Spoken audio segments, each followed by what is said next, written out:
Hello, everyone. Good evening.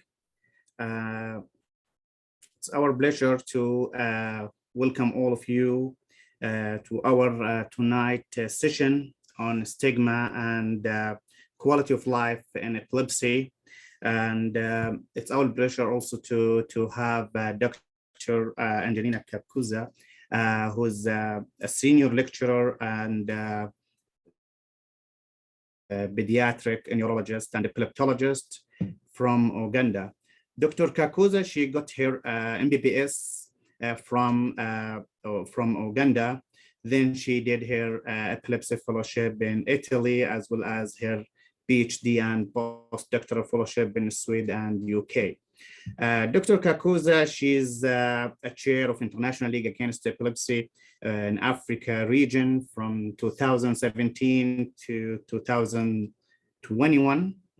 And she's a senior, she was also president of Epilepsy Society in Uganda till April 2019.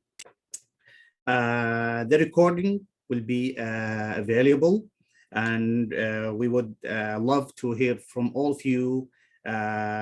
You can just click on the question and answer down, and you can put your question. Finally, those who just joined us, welcome to our webinar session tonight. Dr. Kakuza will talk about stigma in epilepsy, as well as the quality of life in epilepsy.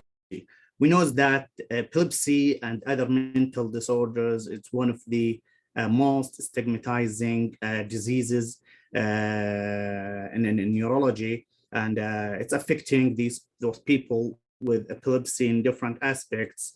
It will lead to social withdrawal, isolation. They will feel ashamed that they are epileptic. People with epilepsy, especially in our region, they will feel also ashamed, as I said, and they will avoid get married, as well as the chance to get job is not equal to the others. So I will keep the table now for Dr. Kakuza to start. She will cover all these aspects, I'm sure. And welcome, Dr. Kakuza. You can start now. Thank you very much, Dr. Banda, for the presentation, for the introduction. I'll start my presentation. I hope you're able to see my screen well. Yes. So the presentation I'm going to give today is Addressing Stigma and Quality of Life in Epilepsy. In my outline, I'll give you a bit of the background regarding epilepsy and stigma. We shall talk about the different types of stigma. We shall talk about the effects. And also we shall look at ways in which we as African member states can try to overcome these barriers wherever we are.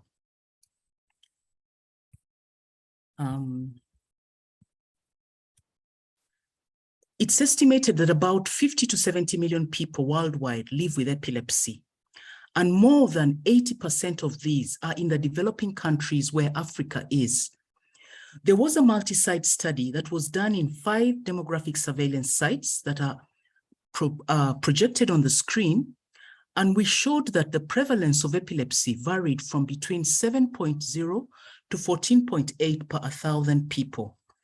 And we noted that having parasites increased your risk of having epilepsy. Now, it's estimated that the annual newly diagnosed epilepsy cases exceed 5 million globally, and these are increasing over the next decade. People with epilepsy carry a significantly enhanced risk of premature death, as well as other hosts of comorbidities. Epilepsy, not alone, you have depression, suicide risk, and so many other complications that they have as well as their epilepsy. And it's projected that in the future, the number of cases with people with epilepsy is increasing. This is because the living conditions have improved. The proportion of people surviving brain injuries have also been saved, a number of people who are now being saved. And also all of these together with the rising life expectancy, is going to push the number of people with epilepsy who are surviving further. However, even when these seizures are well controlled with anti-epileptic medications, epilepsy presents numerous potential clinical challenges that contribute to the vulnerability of people with epilepsy. And among these problems is the issue of epilepsy stigma. Epilepsy stigma is considered to be one of the most important factors with negative influence on people with epilepsy. It's even said to be more harmful on patients' life than the disease itself. So what is stigma? The origin of this word stigma comes from the Latin word stigmat, which means a mark or brand, and from a Greek word stezen, which means to tattoo. So the concept of stigma was introduced by a guy called Goffman in 1963, who defined stigma as a loss of status and power, resulting from separation of those stigmatized from the general population because of a characteristic that has been culturally defined as different or undesired. So what is stigma? You can define it as a sign of disgrace, a sign of discredit, which sets a person apart from others. And it's an attribute or behavior or reputation which is socially discrediting in a specific way by causing an individual to be mentally classified by others in an undesirable, rejected, or stereotyped way rather than in a tolerable way. And this extreme disapproval or discontent with a person or group is on socially characteristic grounds that are perceived and serve to distinguish them from other members of society. The attributes can vary. It can be geopolitical, it can be facial, it can be any context, so long as they believe that that person is different from them. So what's the difference between stigma and discrimination? In stigma, we have the process of blaming a person wrongly and devaluing him or her for having a particular attribute, illness, or undesirable state. While discrimination means that any distinction, exclusion, or preference that has the effect of nullifying or impairing equal opportunities or enjoyment of rights of that person, we have discriminated them. So we stigmatize them because probably their hair is long, or their hair is short, or their nose is short, or their nose is long. We stigmatize them. And that process of saying, because your nose is long or your nose is short, we then discriminate them, impairing them from getting equal opportunities or enjoyment of rights. So stigma leads to discrimination. Now the question is, why? Why epilepsy? Why is epilepsy stigmatized? We have so many diseases. We have diabetes, we have hypertension. Why is it that epilepsy is stigmatized? Now, epilepsy is not only a medical diagnosis, but it's also a social label that makes people with epilepsy to be perceived as contagious because of the flatus or saliva that pass out, insane because people cannot understand what's happening, evil. They associate whatever they're doing when they're having a seizure as being evil, or spiritually possessed, and they are a target of prejudicial behavior in many spheres of life. So the symptoms and signs of epilepsy are not hidden. They are very obvious for people to see. And because people don't understand them and associate them with all sorts of myths and taboos, they tend to stigmatize what we're talking about, pointing out that the person with this and that, you have to separate yourself from that person. And the other thing, why epilepsy is stigmatized, it's unpredictable. Sometimes patients are not even able to know when they're going to have the seizure. It can occur when they're having a party. It can occur when they're having another activity, and it brings shame because they are out of control. By losing control of themselves and reverting to primitive acts, for example, defecating on themselves, urinating on themselves, people with epilepsy are viewed as uniquely dangerous, and they're thought to be under control of some supernatural power. So stigmatization of people living with epilepsy occurs at the individual, at the interpersonal, at the institutional, and community levels. Now, the background, we note that in low and middle income countries, the level of stigma ranges between 31 to 69% and does not only target people with epilepsy, but also their families, as illustrated by 20% of mothers feeling stigmatized because of their children's seizures. So stigma is one of the greatest problems reported by people with epilepsy, and the World Health Organization report in 2019 indicates that stigma experienced by people with epilepsy is a more difficult to overcome phenomenon than the seizures themselves, and the fear of stigmatization prevents people with epilepsy from seeking treatment. So in addition, why people with epilepsy are stigmatized is because of misconceptions. The public views epilepsy as a mental rather than a physical disease. I can take the example of the country where I am, in Uganda. You find people with epilepsy being sent to the mental health unit. They go to the mental health ward because they're believed to be insane. There is lack of precise information observed, not only among the public, patients and their families, but also among health professionals.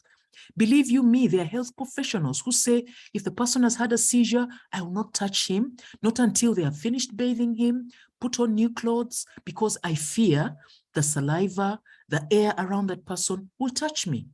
So this misinformation, which is mainly got from movies, from the internet, distorts public perception. And we start using stigmatizing language. For example, epileptics, zontos, all these fuel myths, misconceptions, and misunderstanding. For example, in Cameroon, people living with epilepsy are believed to be inhabited by the devil. So evil invades them and causes them to convulse from time to time. So you'll ask me, who wants to be associated with the devil? No one. They will shun them because they believe the devil is living within them. In Liberia, Zambia, and other African countries, the cause of epilepsy is perceived as related to witchcraft or evil spirits. So if you're related to witchcraft or evil spirits, you're shunned from the community because no one wants to associate with you. In Uganda, where I come from, there is a myth of the lizard entering the head of someone who has epilepsy. So when the lizard moves in the brain, either because the lizard has been brought to you by witchcraft, the movements of the lizard in the patient's head cause the seizures. So when somebody has chronic seizures, it implies that the lizard has overgrown. And the witch doctor will say, well, I can't handle that particular person because the lizard in the head has overgrown, so I'll not be able to manage. These are the myths that are there in our societies. So all of these create fears. For example, in rural South Africa, people with epilepsy are referred to as mafa avuke, meaning they die and wake up. And in Uganda, as in many other countries, epilepsy is thought to be contagious. And so people with epilepsy are not allowed to join the communal food pot for fear of others contracting epilepsy through the person's saliva. And in other African societies, the breath, the blood, the sperm, genital secretion of people with epilepsy are also considered to be highly contagious. When we look at the injuries associated with epilepsy, I got permission to show these pictures. These are children who have nodding syndrome. They have injuries associated with their epilepsy because they have had repeated seizures that have been not well controlled. So they fall into fire. And of course, when the scar heals, it heals with contractures. You can see contractures on the lips of that young girl on my left-hand side, and the contractures on that boy's limb who has fell in fire because of an epilepsy seizure. All of these are burn marks that these patients get, and they are very stigmatizing. So when you go, if you interview traditional healers, like I have introduced traditional healers who take care of patients with epilepsy, they will tell you that I don't treat patients with epilepsy in my shrine. They have got to be far away because I fear that their air, saliva, or whatever comes out from them is going to infect me. So when a healer sees a child or a patient with burn marks, they'll say, I cannot manage that person because that person has chronic epilepsy. It means that that person's fate is sealed. She has got to go elsewhere and not the traditional healer. So there are different types of epilepsy stigma. We have perceived epilepsy stigma, that is a feeling of shame of having epilepsy and associated oppressive fear of being discriminated against because of suffering from the illness. Patients then adopt strategies of social withdrawal, secrecy, which negatively impacts on their quality of life. This further reinforces the misleading notion of perceived stigma. Then we have enacted stigma, epilepsy stigma. It refers to the actual episodes of discrimination against the person having epilepsy because of suffering from the illness. Patients are believed to be contagious or possessed by evil spirits in some cultures, and the seizures are viewed as presenting far greater danger to those people with epilepsy compared to those without. Then there is the reflected or courtesy epilepsy stigma. This is a kind of stigma that affects the whole family members, even those who have an association with a patient. For example, if I have a brother who has epilepsy, myself, my sisters who don't have epilepsy are going to feel this reflected or courtesy epilepsy by virtue of the fact that my brother has epilepsy. So parents with children with epilepsy often experience a sense of shame, and their child is seen as bestowing shame on the whole family by virtue of being unusual or odd. No wonder when you go to the home and say, how many children do you have? If she has 5 biological children, but one of them has epilepsy, she will say, I have 4 children. And then when you say, what about that one? Well, okay, that's also a child, but with reluctance. They're not looked at as also being children. Then we have anticipated interpersonal stigma. These ones are fears and expectations of experiencing negative reactions and attitudes from others around them. For example, I can give an example of there's a film, he's actually a song, can I call it, he's a singer, he's called Elton John. Elton John has been very vocal regarding his bisexuality. He's been very vocal regarding the hair implants he gets, but he has epilepsy and he has not revealed that issue to the public. But of course, there are times where he has gotten the seizures in certain situations and they've talked about them. So he's not ashamed to talk about his bisexuality, about his hair implants, but the issue of epilepsy, he keeps quiet about that because of anticipated and interpersonal stigma. Then there is internalized stigma. This is felt with people with epilepsy and reflects their feelings, thoughts, beliefs, and fears about being different through internalizing negative attitudes that they perceive to exist in the community. Then institutionalized stigma is a position taken by society through its laws and regulations against people with epilepsy. Yes, you can be in a country and you have actually laws that by virtue of those laws being there, they're actually stigmatizing patients with epilepsy. So this is a summary of the different types of epilepsy-related stigma: anticipated or interpersonal stigma, community or perceived stigma, enacted stigma, internalized stigma, institutionalized stigma, reflected stigma. All of these can cause manifestations, which can be discriminations by peers or others, medical staff, feelings of shame, neglect or abandonment, negative attitudes, physical, verbal abuse, gossip in the community, marriage difficulties, divorce and separation, avoidance in community, feelings of low self-esteem, fear of acceptance by family and friends, isolation, denial. And the consequences is you can get lack of jobs, lack of limited marital aspects.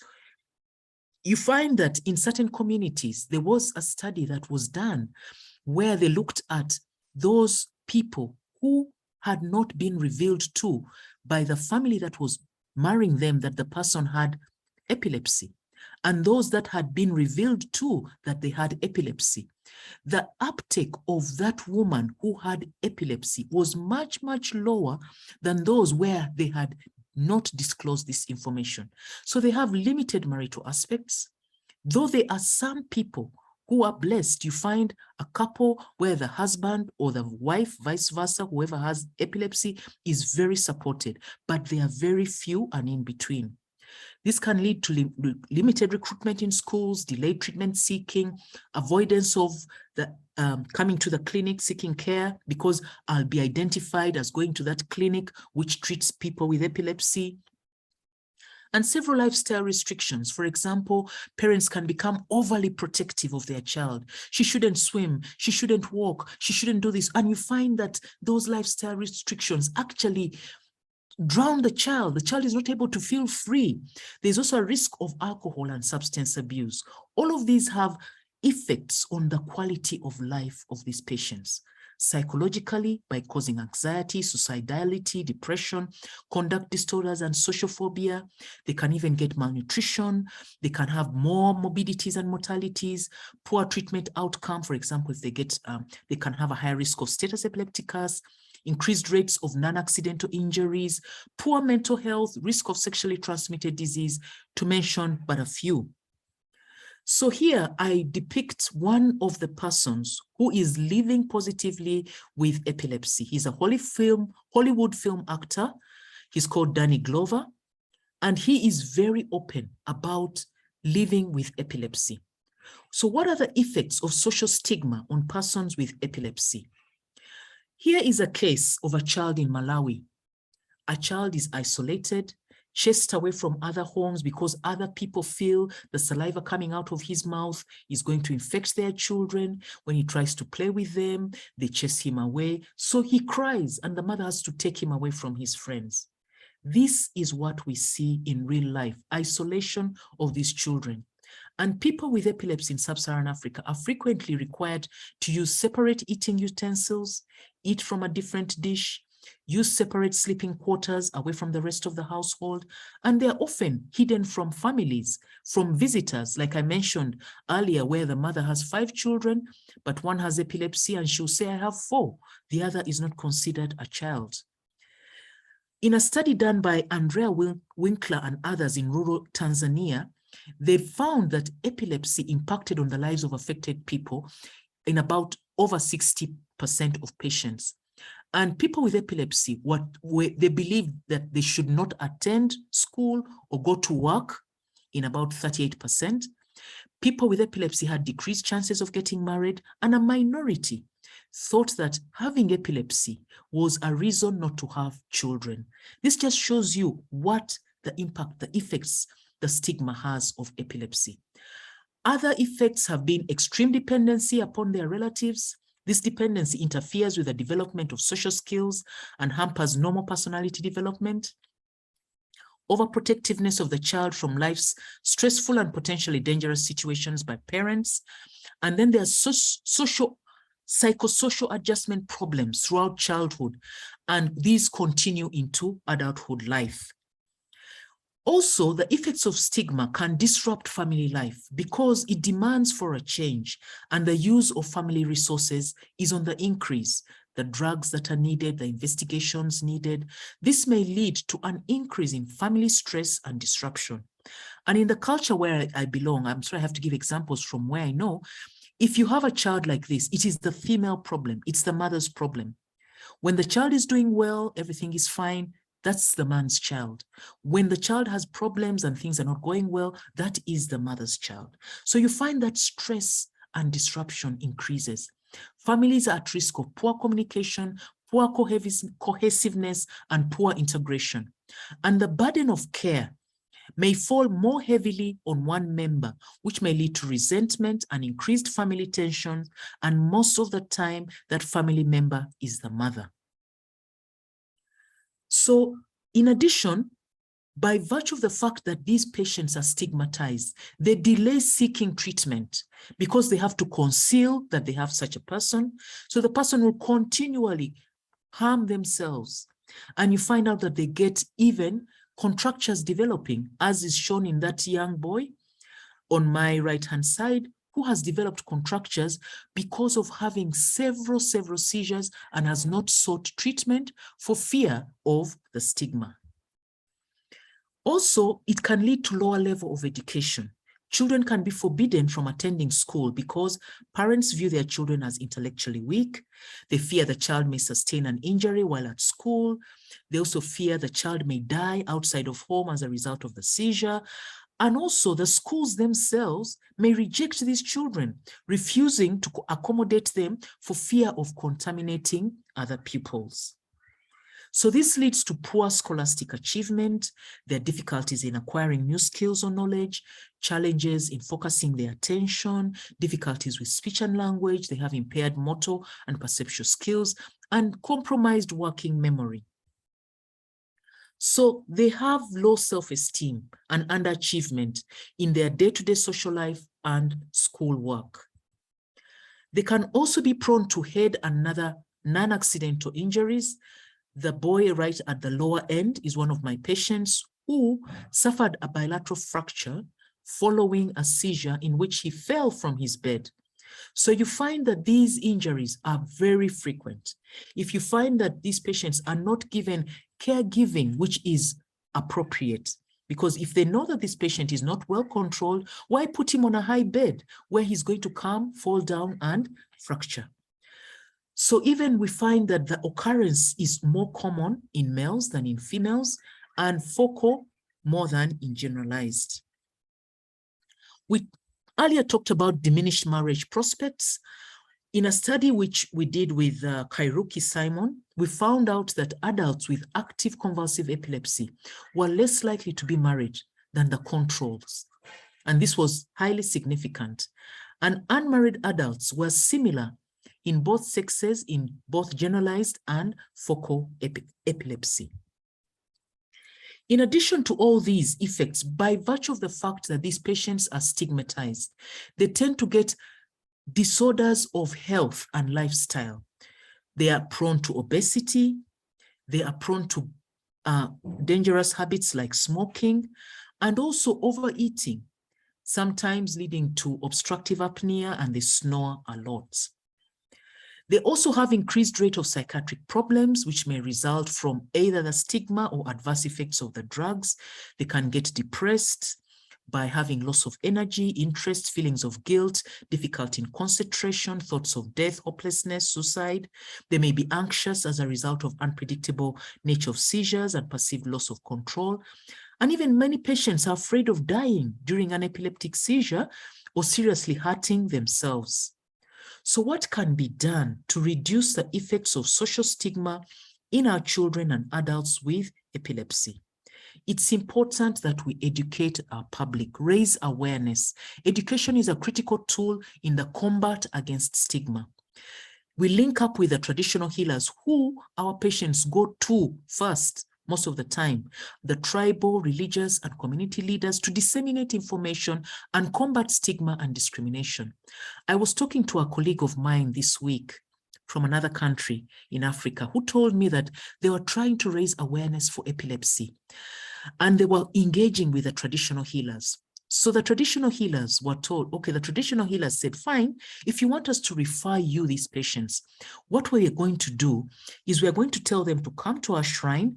We tell them that abracadabra, blah, blah, blah, blah, blah. We have now washed you clean of all the evil spirits.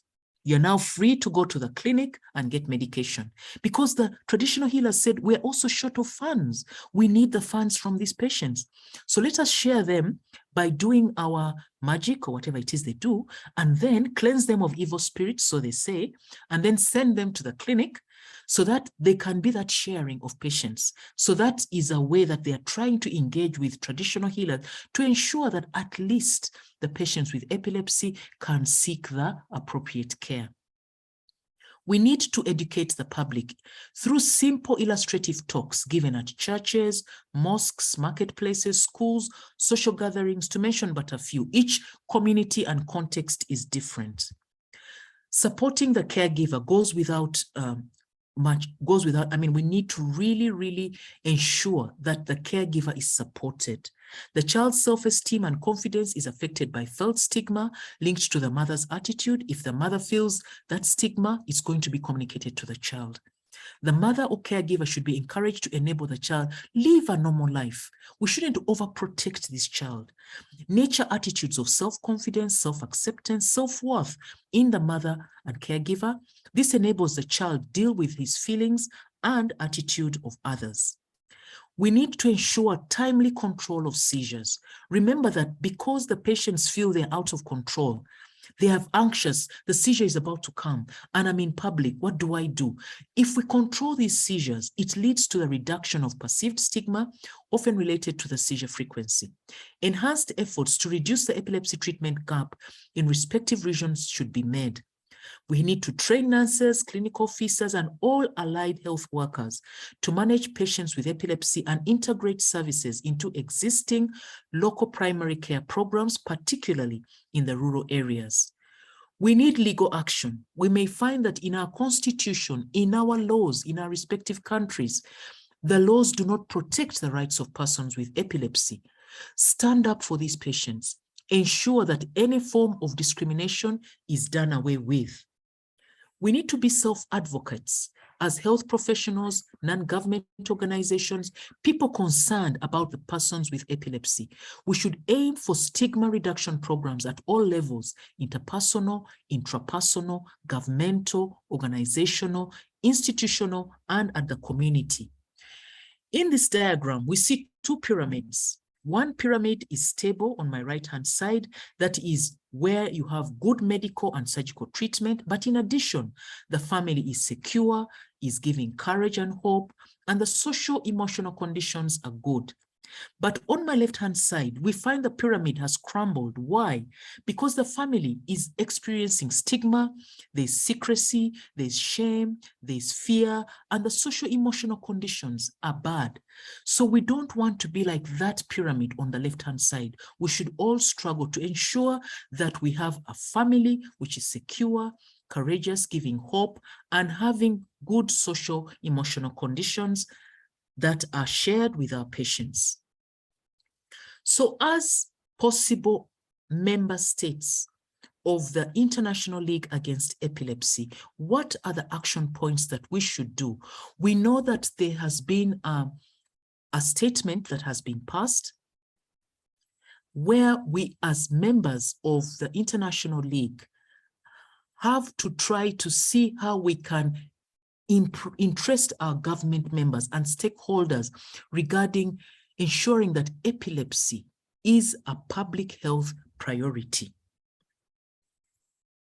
We need to engage all relevant stakeholders, including people with neurological disorders and their carers, to design and implement awareness-raising programs to improve understanding, programs to promote brain health and prevent and manage neurological disorders across the lifespan, and programs to identify and overcome barriers to appropriate health-seeking behaviors.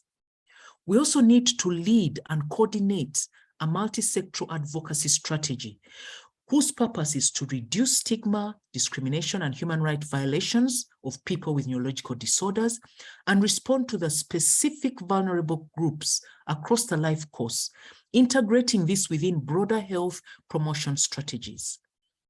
And in collaboration with the relevant stakeholders in your context, focus on all those areas from prevention, diagnosis, treatment, and care by actively engaging stakeholders across the sectors to formulate and implement evidence-based national policies and legislation in consultation with people with neurological disorders and their carers.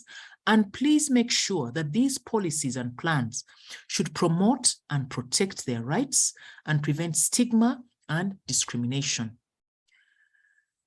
In addition, the health policies that you develop should reflect the views and needs of people with epilepsy and their families, not your views as a health professional. Ensure that gender and diversity are covered, promote and protect the rights of people with epilepsy, prohibiting discrimination against them in all areas: education, employment, marriage, family planning, driving license, name it, and set up an accountability system that can monitor and evaluate the implementation of relevant policies and legislation in keeping with the Convention on the Rights of Persons with Disability. So the action is needed now. We need to disable all these labels: epileptic, cursed, possessed, mentally ill, insane, fake, burdens. We are to look at them as people who happen to have epilepsy. Let us break the stigma by supporting epilepsy awareness. Remember that epilepsy is nothing to be ashamed of, but stigma and bias shame us all. So we should stop the stigma. Let us create a stigma-free society by creating awareness, understanding, and acceptance of people living with epilepsy. Thank you for your attention.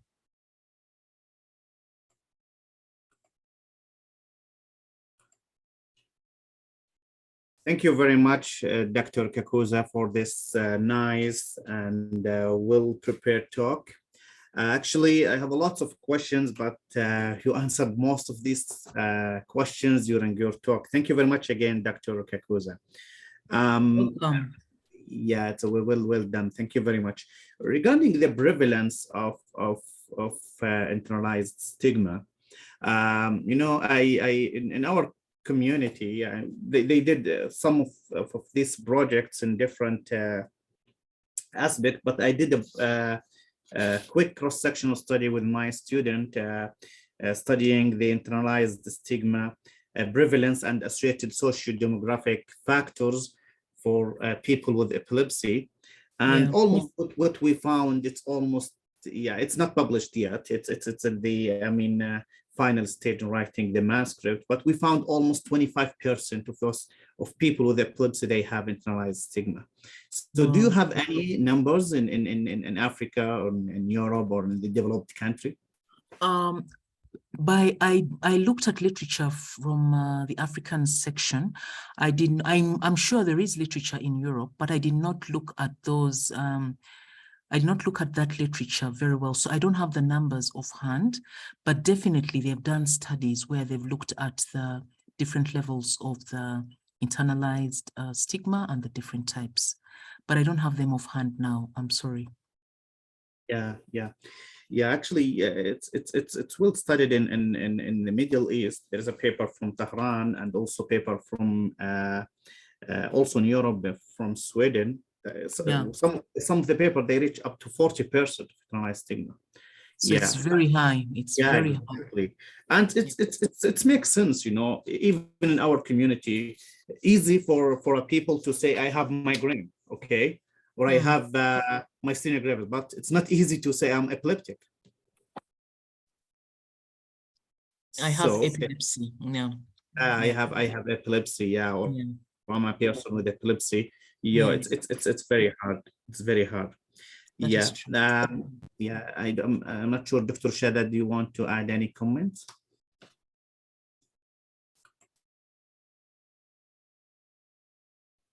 Thank you, Dr. Kakuza, for this outstanding lecture. Actually, it is very interesting, and as I am a pediatric neurologist, this is a daily question from the parent who's having affected children. The common question they are asked, should we tell the teacher? Should we tell the family, other family member? And I have a quite long stories from the schools. Some of them, they ask the family to take the child away from the school because the teacher, she doesn't want to learn how to do rescue. She don't want to handle such a child, etc. Some of them, they refuse even to keep the rescue medication at school. So really, this is a very big issue for a family to have an epileptic children, especially in our society until now, unfortunately. We are, I think we need more time for to work hard for educate like the school members, from the teachers, even the students. And in other hand, some of the community doctors, like the family doctor, really they don't want to follow such cases. يعني still we have this problem. I don't know, it's under knowledge. Yes. Yeah. What you raised, Dr. Shatha, is actually very common here. You find that by virtue of the fact that many teachers have not, I think in their curriculum, they're not trained in terms of how would you manage a patient, for example, a student who has an epilepsy seizure. What do you do? What's the first aid? So it's a mixture of ignorance, fear, and then also the myths that they've had, because remember, they're coming from a culture where these myths are that, you don't touch such a person. And you know how students can go and talk and say, there's a child in our school who had this and that. Then you find a parent coming back to the headmaster and saying, I'm sorry, I'm changing my child. I'm taking her to another school because of a child who's in this class, who's doing this. So we really need to raise awareness. And the awareness has got to be at all levels, because the teachers, the parents, all these other people, even fellow students themselves, they come with their baggage. So it's an enormous task, but we shall get there. The more we let them know regarding what epilepsy is and what it's not, the more probably we shall get them coming to us, seeking treatment, and also caring for the persons with epilepsy in the appropriate way. Yeah, I'm totally agree, Dr. Kakuza. Yeah. Also in adult neurology clinic and epilepsy clinic, also we have some same problems, sometimes some of the families will come to me with the for example, a mother comes with her daughter who is planning to get married soon, and she will tell me, Dr. Bender, shall we inform her husband or no? Shall we tell him that he's epileptic or no? Till now, they don't feel comfortable to inform the other peoples. Imagine that in the same family, in the same families, that's uncles or aunts or whatever, they don't know that their daughter is epileptic. They till now they feel ashamed, and they don't want to inform anyone that their son or daughter have epilepsy. We can conclude, Doctor, that the interventions to reduce the internalized stigma in developed countries, we can say, Doctor, if you can enumerate them 1, 2, 3, 4, what we can. Awareness is number one. Then awareness. What else? Yes, we talked. I talked about in the presentation. We talked about engaging with stakeholders. Exactly. We have a wealth of information. We find that many times our members of parliament are unaware. I can give an example that we did with here in Uganda with one of the groups, which is a epilepsy support group. On the World Epilepsy Day this year, we invited members of parliament who are in charge of non-communicable disease to just explain to them even what epilepsy is, because we can't take it for granted that they know what epilepsy is. So letting them know what epilepsy is and what it's not, what you need to do, the issue of lack of drugs, we need to have more drugs for them, and things like that. So it's really a step-by-step, but getting somebody right within the policy-making area, so that when it comes to enacting laws, when it comes to passing certain things, that is actually done. So raising awareness, interacting with the public or the relevant stakeholders. But even these patients themselves, I feel like we need to get champions. If you look at the picture that I showed you of Danny Glover, he lives with epilepsy. He's a film actor in Hollywood, but he's very happy with it, and he's able to even, Epilepsy Foundation America uses him to talk about epilepsy, or he can be used, his pictures can be used. If we get someone who is bold enough, we have some examples, like here in Uganda, there's one of our organizations, it's called Purple Bench. The founder of this Purple Bench is a lady, she's called Nina Mago. She's also positively living with epilepsy. She talks with the secondary school students. She goes out in the community, talks to them. If people can identify she has epilepsy, but she's able to do A, B, C, D, then it means that actually it's possible to live a normal life. So we need those examples. We need to have those champions, epilepsy champions, who can help us to fight the stigma. And all these misconceptions have got to be done away with. Yeah. There is a question here, Dr. Kakuza, that somebody said, I would like to say, to ask about overprotective. Yeah, he said that, do you think that the child with epilepsy, if not well protected, he may get convulsion or seizure during swimming or driving, and it will cause harm more than protection? Okay, now it's important that we know the divide, or we understand what it means to be protective of our children and what it needs to be giving these children to live a normal life. We don't say that a child with epilepsy should not swim. No, a child with epilepsy can swim, but let this child swim probably in the shallow end, have a lifeguard close by. Anything that happens, at least they can protect this child. There are certain games, for example, climbing up on a very high height and then falling down. Those are games which are very dangerous for them. But we need to ensure that they live as normal a life as possible. When we overprotect them, we are creating fear. We're not giving them that potential to actually blossom and grow. So we need to have that balance. Yes, we need to protect them from seizures. For example, if a child, for example, has DISC syndrome and is having these repeated head knocks on the ground, buy them a helmet, but let them continue to play around. But at least the head is protected. You can't say that no going out, stay indoors, the food is brought to you, everything is here. That is going to constrict this child. The child will not be able to grow in the normal way. So we should protect them, yes, but within limits, not to overly protect them, that we inhibit their growth. Because remember, a child with no play is not a normal child. Yeah, clearly, yeah. Absolutely, Dr. Kakuza. For Aisha, who just joined us, and all the people who just joined us, there is a recorded version will be available at the website. There is a question, Dr. Kakuza, that somebody's asking, can we say that stigma is a symptom, being a subjective feeling, whereas discrimination is a sign, being of objective act? What I explained in that presentation was